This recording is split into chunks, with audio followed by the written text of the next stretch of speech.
Reparation for victims of human rights violations is meant to recognize and address the harms suffered, to acknowledge the legal obligation of a state or individual or group to repair the consequences of past violations. They are the most tangible and direct way for victims of receiving justice. Reparation can be seen as a relationship between three terms: victims, beneficiaries, and benefits. A complete reparation program has the ability to turn every victim into a beneficiary. Reparation can have many forms: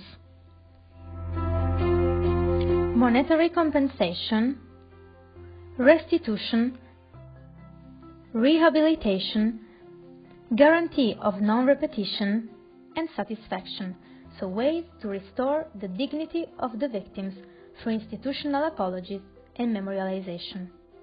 Many instruments at international level recognize the right to remedy for victims of gross violations. Satisfaction is a form of symbolic reparations for the victims.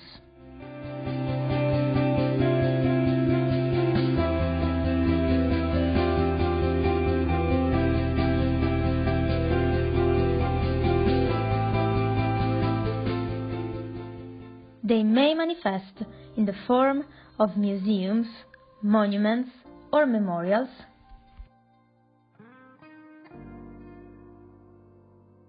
commemorative sites and remembrance days or events, public institutional apologies.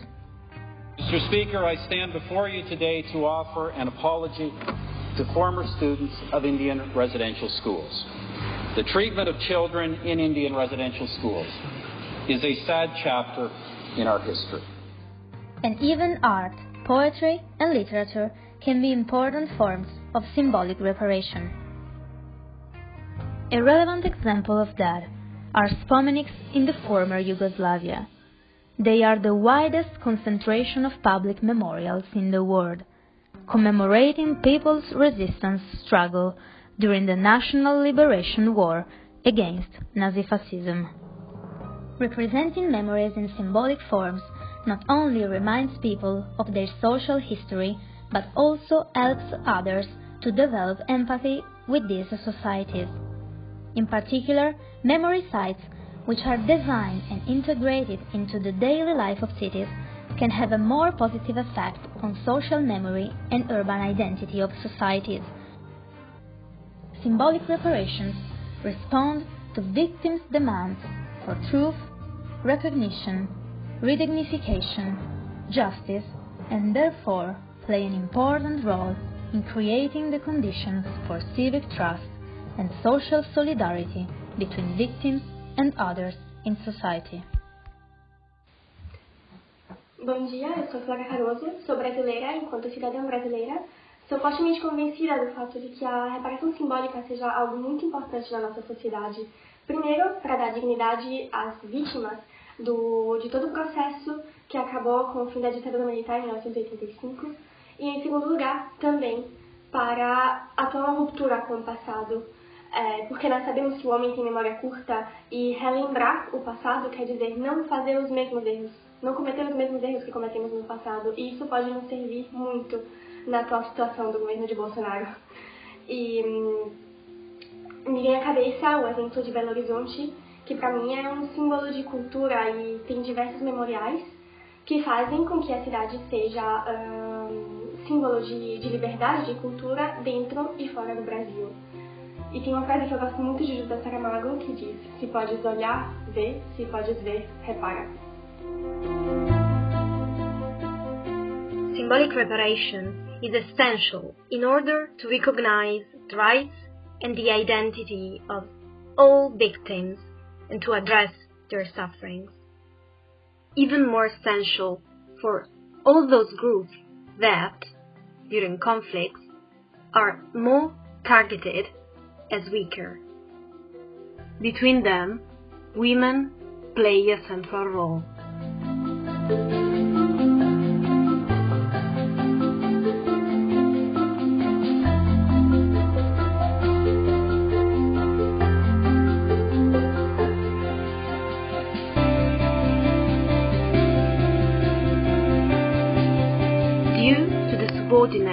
status of women in many societies, symbolic reparations, telling the truth about the painful experiences of the women and addressing the prejudice and the stigmatization, can help society to reconcile and reform. In fact, differently from monetary reparations, apologies, addressing the dignity of the women become necessary for women to feel that the commitment of the state and of their society is sincere. Memorials appear necessary to recognize publicly the history of these women, acknowledging their human dignity and the variety of their different roles during the conflict.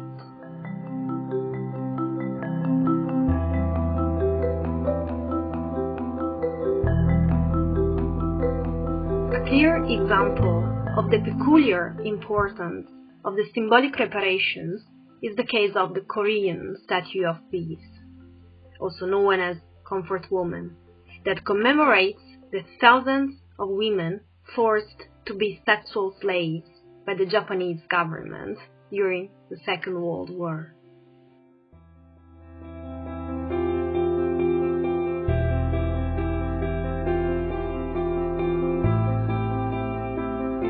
Both as a man and as a historian, I'm very grateful to the Korean protesters because they gave me a very moving and meaningful example of how effective restorative justice is.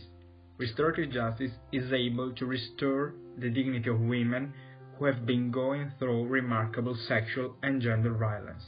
It is also important because it is able to give back the dignity of women in a social framework where honor and shame play a very meaningful role. In the end, it is also very important because it is able to make speak people who are not able to speak anymore, like in the case of Azucena Villaflor, who was an Argentinian protester of the Plaza de Mayo movement. She was kidnapped and killed by Argentinian regime, to be eventually buried in Plaza de Mayo, where she has always been fighting for truth and freedom.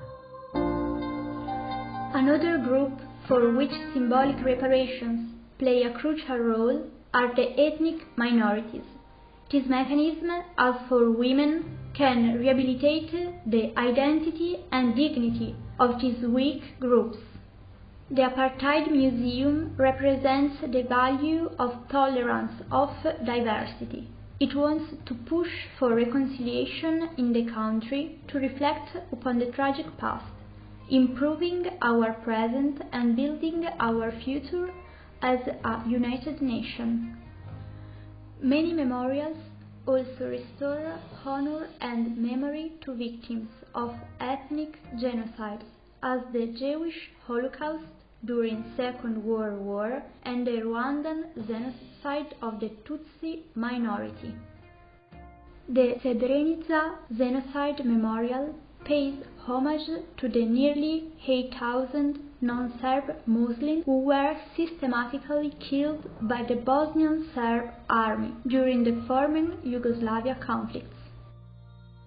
In conflicts where children are targeted as such and become victims of serious crimes and violations, reparation can play an essential role in strengthening society's capacities to uphold the rights of these children. Monuments and museums in honor of children can serve as instruments of human rights education, combining public art, civic space, and the power of memory to build better societies. In Prijedor, the families of 102 children killed during the Bosnian War in 1992 launched a series of protests calling on the local authorities to put in place measures to commemorate the children killed. But the authorities were unwilling to implement these measures. However, these protests made it possible to establish the White Armband Day, that is celebrated every 30th of May, when the families of children gather in Prijedor main square, wearing white bracelets and leaving 102 roses with the names of the murdered children on the ground, in place of a permanent memorial.